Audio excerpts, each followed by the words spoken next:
Good morning to you again from my favourite woods. As you can hear, I'm keeping company with the... I was told they're woodpeckers by many of you.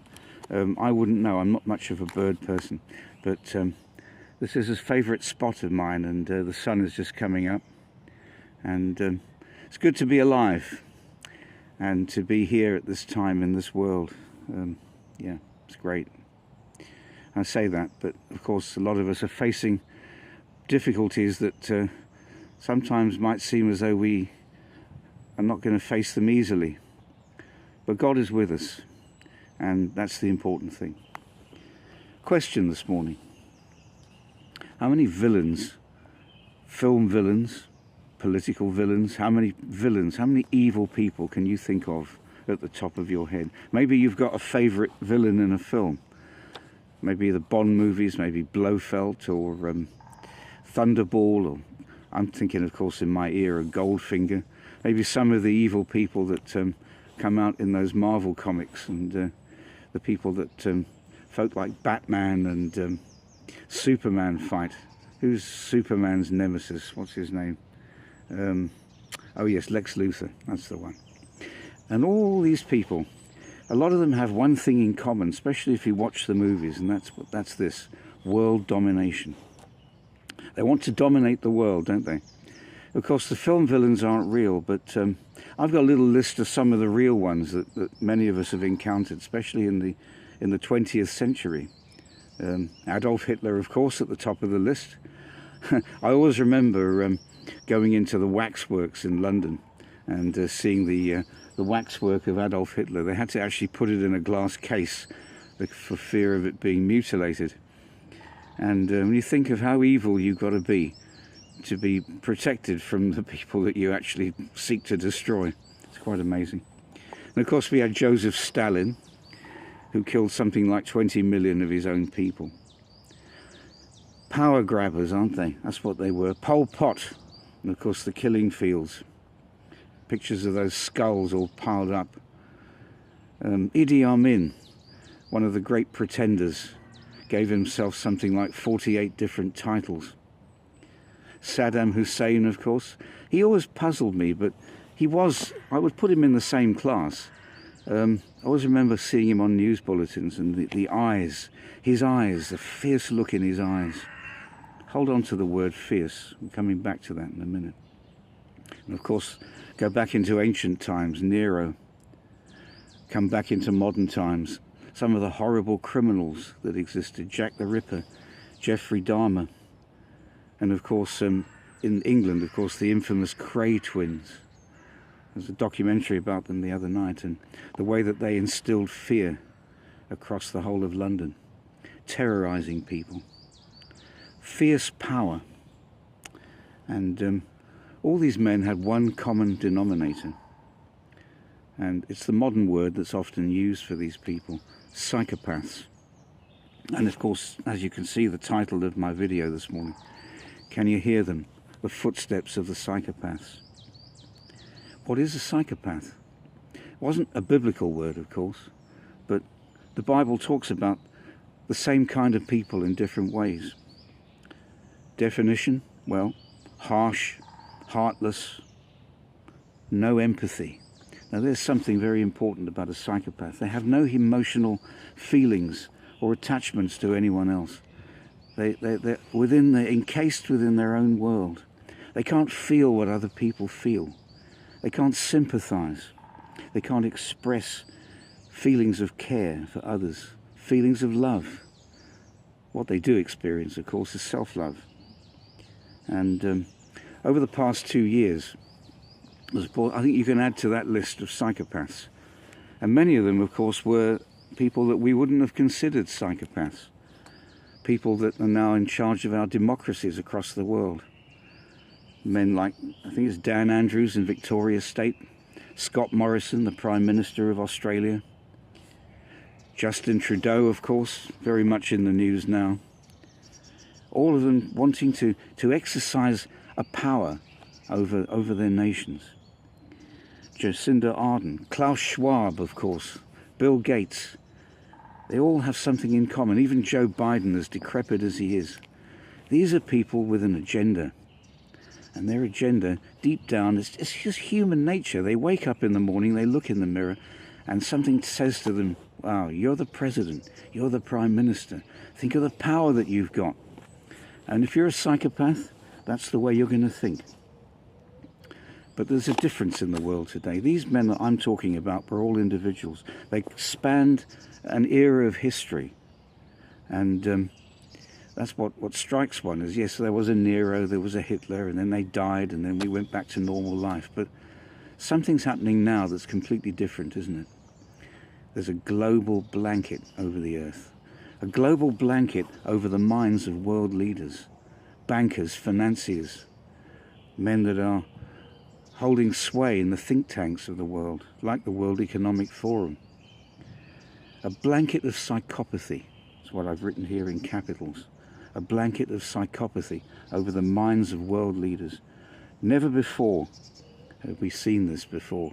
Never before have we seen men in lockstep across the world, all speaking the same phrase. I've said this before, build back better.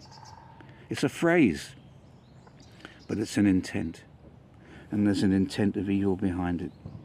And another one of my statements in block capitals I want to put here to you. I've written here. So I write these things down because I don't want to forget. I don't want to ramble. That's not what I'm here for. I'm here to speak specifically. And I've written this. Satan is preparing. Take this as prophetic if you like. Satan is preparing the arrival of the embodiment of his mind and spirit in Antichrist. Satan is preparing the arrival of the embodiment of his mind and spirit in Antichrist. And of course, as we know, it's at the back of the spirits of evil. It's at the back of these principalities and powers that these world leaders operate. Maybe many of them don't even know that they're operating like that. Yes, many of them do belong to secret societies like the Freemasons and all sorts of other think tanks of the devil. Can't think of any off the top of my head now. Oh yes, there was the Skull and Bones in America, which I think was quite prevalent in the what they call the Ivy League universities. Over here in the UK, in Oxford, there was the Bullingdon Club. These are men who are groomed for power, groomed to take a certain way in life that's going to direct others. And these psychopaths, men without feeling. And God, in a way, when you look through the scriptures, he gave us over when we were disobedient to him, especially Israel. We go back in the Old Testament. He gave their kingdoms over to psychopaths. And I want to look at 4 scriptures this morning, 3 in particular, that pertain to these psychopaths. And Deuteronomy 28. Forgive my misspeaking, only at times it's in being in front of a camera, sometimes I find a little bit daunting, strangely enough, and I tend to get things a little jumbled, so forgive me there. Deuteronomy 28, and it's verses 47 to 50. And this is the curses for disobedience. You know, Israel was blessed when she was obeying God, but when she was disobeying God, it was a different story. And it says here, verses 47 to 50. Because thou servest not the Lord thy God with joyfulness and with gladness of heart for the abundance of all things. Therefore, note that, Derek Prince always said, where you see the therefore, you've got to find out what it's there for. Or is it the other way around? Wherefore, you've got to find out what it's there for. I'm not sure. Anyway, I'm rambling, forgive me. Verse 48. Therefore shalt thou serve thine enemies, which the Lord shall send against thee, in hunger and in thirst and in nakedness and in want of all things. So God will deplete you if you are not walking with him, not serving him. There'll start to be a famine. And he shall put a yoke of iron upon thy neck until he have destroyed thee. The Lord shall bring a nation against thee from far, from the end of the earth, as swift as an eagle flieth, a nation whose tongue thou shalt not understand. And here's the key verse in verse 50. A nation of fierce countenance, which shall not regard the person of the old, nor show favour to the young. And I was so struck this morning of the way that these modern governments in the last 2 years have operated. They've operated with a fierce countenance. How many old people have been taken out of hospitals, put into nursing homes to die when this so-called virus came on the scene? They had no regard for the person of the old. There are thousands of deaths that have been reported. And yet nothing comes out in the media, does it? Nothing is said about it. And not showing favour to the young. I'm stretching it a bit here, but I'm including those that have been, whatted. Young people that are now reporting terrible illness, especially heart conditions that have come up with this thing.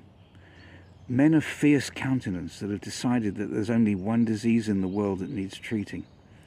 I think I've said to you before, I worked as a volunteer in the hospital at the beginning of the so-called pandemic, when hospital wards were emptied out, and all that were concentrated on were the wards with that particular disease in it, that one. And I began to think then, why is it that treatment is being refused? Nations are under judgment, yes. God wants to reach people's hearts. He wants to speak into their hearts. So, no favour to the old or to the young. A disregard, a psychopathic disregard. Mandates coming in. You will have that procedure. Not you should. You will, unless you are fined. And then now, of course, in Austria, the threat of imprisonment. If any of you are in Austria watching this, I would appreciate you maybe commenting, telling me what it's like over there now. In fact, any of you, if you want to share some of your stories. I do go through as many of the comments as I can, but I digress. So, damage being caused, harm being caused. Let's have another look here about these men of fierce countenance. A familiar one here. Daniel 8, verse 23. Daniel 8, verse 23, and it says, this is concerning Antichrist. And in the latter time of their kingdom, when the transgressions are come to the full. Note that. When the transgressions are come to the full. God's waiting for the worst sins to be committed on earth. As it was in the days of Noah, so shall it be in the days of the coming of the Son of Man. And when those sins have come to the full, as we're beginning to see in at rapid pace now, a king of fierce countenance and understanding dark sentences shall stand up. And I was looking at some different translations here with this verse, and I came across something called the Aramaic Bible. And instead of understanding dark sentences, it says, understands empire. This king of fierce countenance, this psychopath who understands empire, world domination, subjugation under darkness. Remember, this is a man with no emotion and a personality with a severeness about it. He'll wear a mask, of course, of peace and safety. When that slips, you'll see the severity in his eyes. I spoke about this in my vision of the Antichrist, and you can refer back to that if you go through my my previous videos. I think it's about 6 months ago now when I mentioned my vision of the Antichrist, which I had in 1985. And so world domination, subjugation, that's his intention, under his fierce psychopathic countenance. Another scripture here alluding to the same thing at a different time of history. Isaiah 19:4, and it says this is concerning Egypt and the confusion that God brings and the judgment upon Egypt. And he's saying here, Isaiah 19:4, and the Egyptians will I give over into the land of a cruel lord. You see, given over. Romans 1, of course, speaks of the same thing, doesn't it? Given over. Men given over to evil. And the Egyptians will I give over into the land of a cruel lord. And a fierce king shall rule over them, saith the Lord of hosts. A fierce king. A man with no heart. A psychopath. And so we see here, don't we, what is happening. This cruelty that men are being given over to. God sends psychopaths to rule We're seeing them now in every Western nation. Of course, we've seen them in Middle Eastern nations now for many, many years. We know that places like Iran and Turkey, where we see fierce leaders. And I want to just say now that the end of the story is great. Of course, the psychopaths don't rule, do they? They don't rule because God is preparing a people for himself. Yes, we're going to face the fierce king. We need to be prepared for that. But God's also preparing our hearts.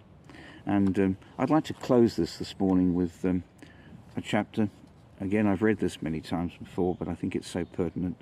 1 Corinthians 15. We're looking at verses 24 to 28. 1 Corinthians 15, 24 to 28.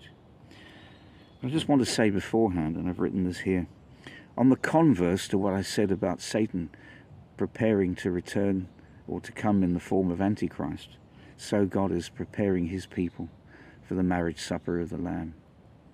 And he's preparing a people, I've said here, with powerful emotions, the complete opposite of psychopaths.